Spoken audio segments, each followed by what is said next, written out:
Visite a página da Rádio Unaerp, www.jornalismonaerp.com.br/Rádio Unaerp. IF Saúde, o momento mais saudável do seu dia. Uma produção dos alunos de medicina da Unaerp e integrantes do IFMSA Brasil. Boa noite, ouvintes e espectadores da internet. Meu nome é Vanessa Del Roio, eu sou estudante de medicina da faculdade do Unaerp e estou aqui com o professor José Rodolfo Porto. Antes de iniciar essa entrevista, gostaria de agradecer a sua presença, professor, em nome do Comitê de Direitos Humanos e Paz da IFMSA Brasil Unaerp. Professor, o senhor poderia se apresentar para os nossos ouvintes, por favor? Oi, pessoal. Meu nome é José Rodolfo Porto, eu sou professor aqui na universidade, atuo na área de atenção básica, a gente trabalha aqui já desde 2008. Alguns me conhecem, outros não, eu dou aula da primeira etapa, sexta e na nona etapa. E a gente veio conversar um pouco hoje sobre o que está afligindo vocês, que é essa necessidade dos alunos de medicina trabalhar sob pressão algumas coisas e ver como que, diferentemente, eles respondem a isso, né? Sim, a questão da saúde mental dos estudantes, né? Então, professor, eu vou começar com a primeira questão. Talvez por esse contato exacerbado com a morte que, de certa forma, os alunos têm desde o início do curso, né? As aulas de anatomia e tudo mais.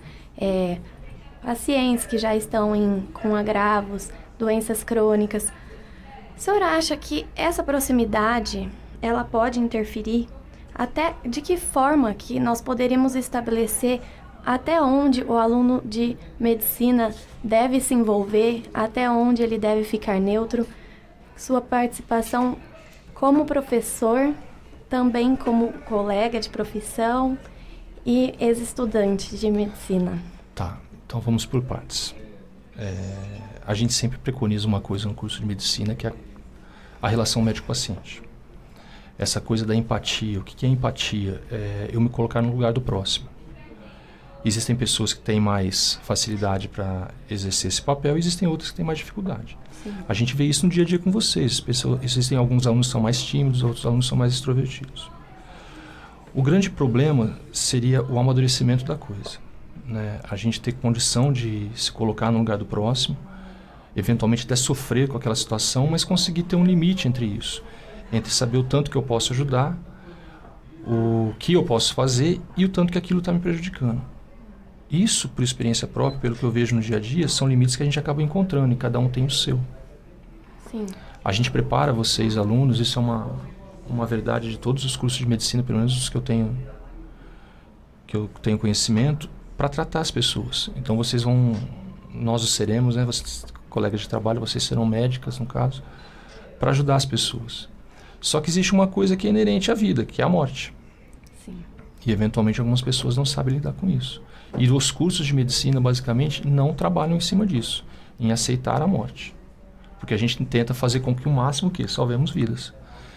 Infelizmente, é uma situação que todos nós passaremos. Infelizmente ou felizmente, né? Não sei se queremos todos ficar para sempre aqui, mas é uma necessidade que a gente tem que saber.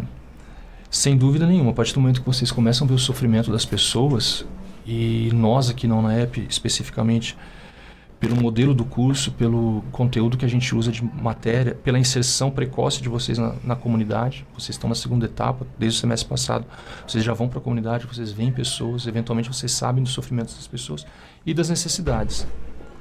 Eu acredito que seja muito difícil. Eu sei que eu passei por isso, eu tive uma dificuldade no começo do meu curso, quando eu fiz. Apesar de eu ter uma trajetória um pouco diferente, eu já tinha um outro curso superior, então eu era um pouco mais velho que vocês. Não digo mais maduro, que o amadurecimento depende de cada um, mas é muito difícil. Eu lembro até hoje o primeiro paciente que eu perdi, que eu vi falecer. Que eu perdi não, que eu vi falecer. São coisas que marcam a gente. Sim. E, eventualmente, existe um sofrimento muito grande para os alunos de medicina nesse nível. Eu concordo com isso. Esse envolvimento acaba sendo levado para o lado pessoal, às vezes, né? É uma das coisas que acontece muito, é aquela projeção, é se colocar no lugar do outro. Sim. E, eventualmente, sofrer com isso. Por termos esse contato muito rápido com a comunidade, vocês sentirem isso na pele muito rápido, o sofrimento vem antes. eventualmente outros cursos de medicina que talvez sejam, a gente coloca como tradicionais, né? Que não tem o PBL tão inserido como o nosso, talvez esse contato seja um pouco mais lá na frente. Mas aí é o que vocês colocaram, entrar numa sala de anatomia da primeira vez não é uma sensação muito agradável. Pois é. Já de primeiro impacto é a medicina e a morte andando juntas. Sempre. Né? É uma Sempre. necessidade. E também a gente acredita que a questão de o médico em si, né? A profissão do médico, ela tem uma espécie de endeusamento. Então, os alunos, desde o princípio, eles são muito cobrados. Eles são cobrados de uma forma que eles têm que atingir uma espécie de perfeição. E a gente sabe que a perfeição é algo idealizado. E acabam se cobrando muito. Tem essa coisa de competição entre os colegas. Então, segundo o seu ponto de vista, como você acha que o aluno poderia agir para evitar esses excessos e essas dificuldades que muitas vezes é o próprio aluno que cria para ele, né? Eu acho que a primeira coisa que você colocou aí é a tal da competição entre alunos. Sim. O ideal seríamos todos nós sermos colegas, como nós somos. Como que a gente sempre preconiza isso daí. A ajuda mútua. O seu limite é diferente do meu, que é diferente do da Bruna. E aí, um ajudando o outro, eventualmente a gente conseguiria superar esses problemas mais facilmente ou com menos traumas, né? É o que a gente estava conversando antes. Vocês vieram de uma situação de estudar muito para conseguir um objetivo, que era entrar no curso de medicina. Aí, quando vocês entram no curso de medicina, vocês têm um outro objetivo, que é ficar aqui e eventualmente ter sucesso nas disciplinas, nas matérias, e posteriormente vocês vão ser médicas no caso, e vão sentar atrás de uma mesa e a palavra de vocês vai mudar a vida das pessoas. Então é tudo muito pesado. Sim. A partir do momento que vocês colocam um jaleco e vão para a rua, já tem pessoas perguntando para vocês, eu tô com uma dor de cabeça, o que eu tenho? Eu costumo brincar, tem cabeça. Porque pra gente começar a fazer alguma coisa, porque eu não tenho como falar abertamente que uma pessoa tem sem entender, sem estudar. A gente tem que ter embasamento científico, sem dúvida nenhuma, vocês estudam para isso, mas vocês têm que ter o aporte também por trás disso, o suporte psicológico, o suporte de auxílio para levar para frente esse dia a dia que é puxado. Eu sei disso, eu passei por essa situação, vocês estão passando, a gente sabe que não é fácil. Como não menospreza qualquer outro curso, cada um tem suas dificuldades. O problema é que eventualmente a gente aprende com os erros, só que aprender com os erros em medicina é muito triste. Sim. Porque do outro lado existem pessoas também. Pois é, muito doloroso para ambos os lados, né? Muito doloroso. E dependendo do nosso erro, a gente acaba com a vida de uma pessoa. E não só acabar com a morte, né, chegando à morte, mas por várias limitações, várias situações. Uma comorbidade já é suficiente, né? Uhum. Bom, a gente sabe que tem essa questão. E os alunos, porque assim, como o senhor disse, a princípio é aquela rotina de cursinho, de esforço para entrar na faculdade. E o fim é um médico formado em si. Até chegar nesse caminho, existe um preparo, né? Que tem que ser feito gradual, para que esse aluno possa ser um profissional bem-sucedido lá na frente, né? Em relação a essa questão psicológica. E muitas vezes esse preparo não vem, né? E aí os alunos, eles têm uma tendência de recorrer a medicamentos quando se deparam com esses desafios pessoais, né? Talvez o conhecimento, a facilidade de acesso. Então, nós gostaríamos de saber, você acha que existe alguma outra alternativa para superar esse estágio, a não ser a medicamentosa? Óbvio que em alguns casos apenas isso, né? Mas alguma atitude preventiva? Tá. Primeiramente, a automedicação é desaconselhável em qualquer situação. Sim. Inclusive eu tento não me automedicar, é uma coisa inerente da profissão, a gente conhece alguma coisa de substâncias, de drogas, de princípio ativo, e a gente tende a achar que se automedicando vai acalmar. Eu ouço diariamente histórias de alunos que estão tomando remédio para acalmar, remédio para fazer prova, remédio para cortar a ansiedade. Totalmente desaconselhável. Grupos de apoio seriam a melhor condição para isso. Uhum. Situações igual a gente está fazendo aqui. Vamos juntar um pessoal que está precisando, a gente senta, conversa, tenta passar nossas experiências, né, que é outra coisa que vocês questionam bastante pela dinâmica do curso de medicina ser no PBL. Eventualmente a gente fala, vocês vão lá e procuram e vamos saber. Sim. Então vocês procuram de determinada fonte e eventualmente não existe só aquilo. Né? A automedicação totalmente desaconselhada. Por quê? Porque todo remédio tem seu princípio ativo, tem o efeito colateral, e isso a gente não sabe se a longo prazo vai ser necessário ou não. É lógico que existem situações nas quais as pessoas precisam de medicações, mas aí devia ser procurado um profissional para auxiliar nisso daí. O médico que se automedica já está começando a exercer um erro fundamental da medicina, que é não ouvir o seu diagnóstico. É simplesmente achar que tem alguma coisa. Eu tenho certeza que eu tenho síndrome do pânico, mas você está vivenciando uma situação. Será que você vai ter discernimento de saber que aquilo é síndrome do pânico ou não? Professor, eu estou extremamente ansioso ou ansiosa para fazer o OSCE. Eu preciso de uma medicação. Não, não é assim. Vamos tentar fazer de outra forma. Porque a pressão é muito grande. Eu admito isso, eu sei, eu ouço isso de vocês. Sim. Né? Eventualmente, a única forma de conseguirmos nos acalmar seria com algum remédio. E pela facilidade que vocês têm, eventualmente, de conhecer algumas medicações, algumas coisas, terem colegas que têm um pouco mais de experiência, terem colegas recém-formados que podem passar essas medicações para vocês, eu acredito que o uso de substâncias, e estamos falando só de substâncias lícitas, no curso de medicina, é muito maior que em qualquer outro curso de graduação. Sim. A enfermagem, por exemplo, acredito que não seja igual também, porque o enfermeiro vai ter que procurar alguém que vai prescrever aquilo lá para ele. Justamente, acho que por esse posicionamento que a sociedade tem em volta do profissional médico, como se ele fosse soberano, então acaba que o aluno se sente na responsabilidade de corresponder a essas expectativas da sociedade, da família e até dele mesmo. Então acaba que gera uma carga de estresse maior, né? Sabendo que um erro pode custar uma vida.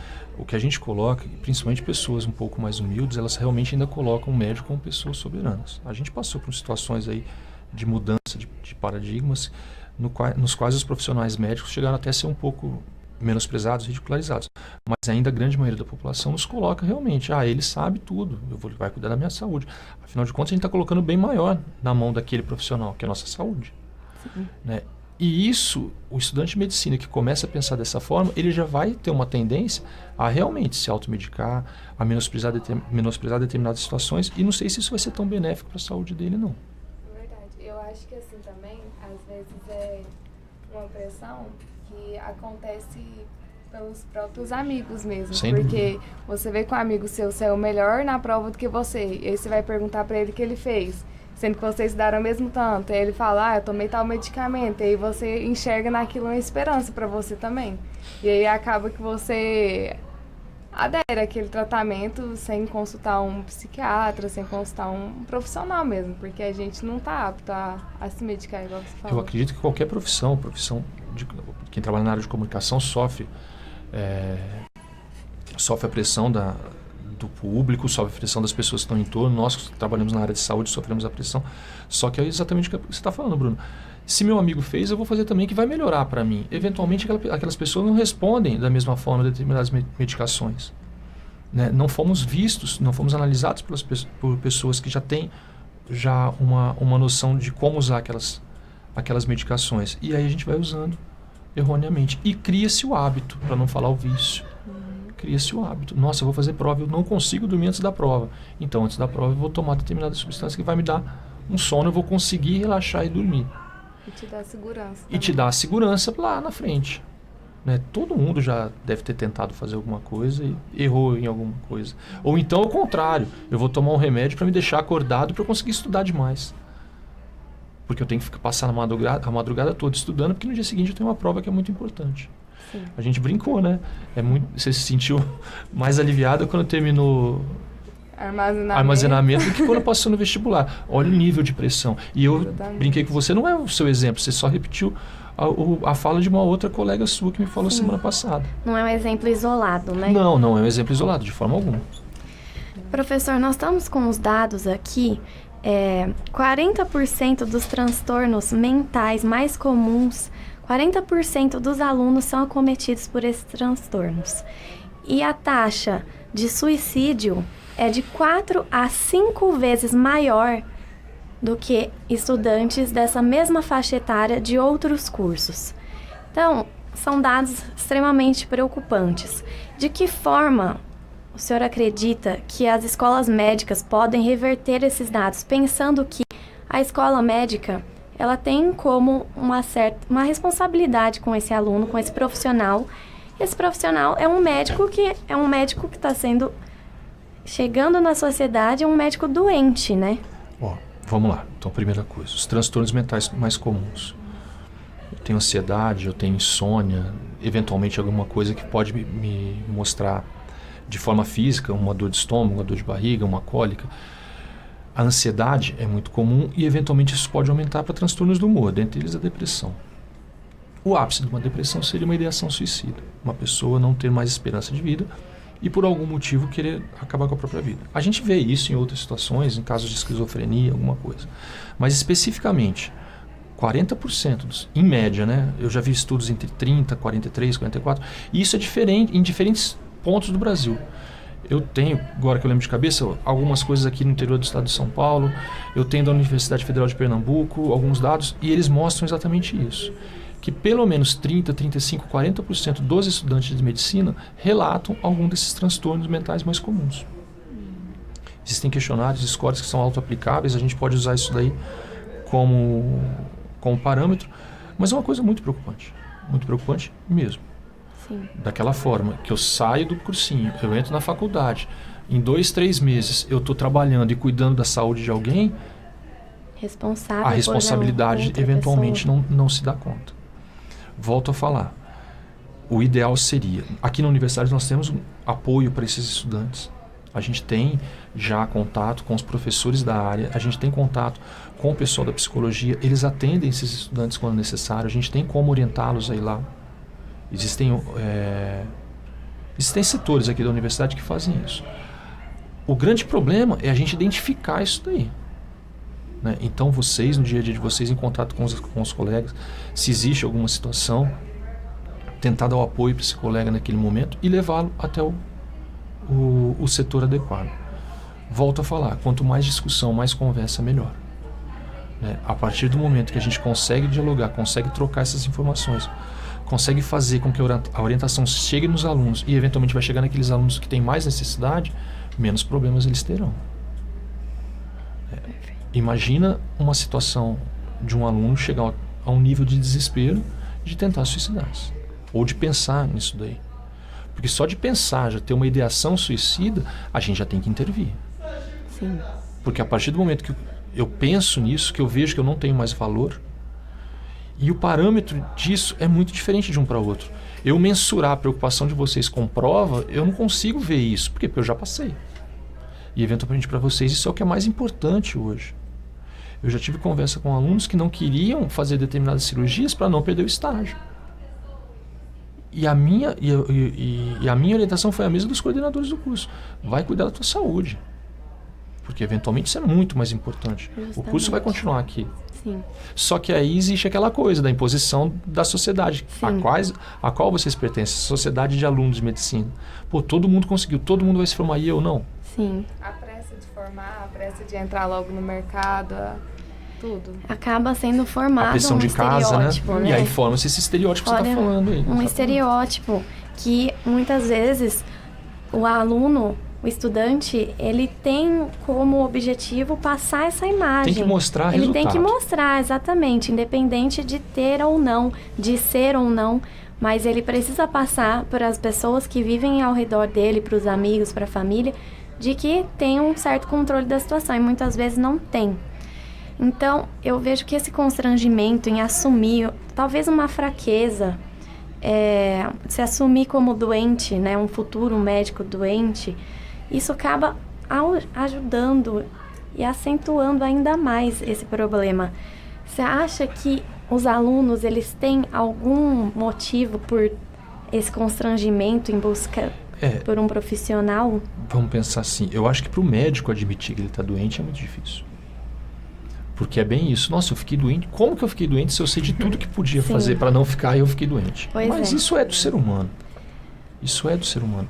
Existe um outro problema muito sério. A cobrança tem que existir mesmo. Vocês têm que mostrar resultado. Só que vocês têm que mostrar resultado de acordo com a capacidade de vocês.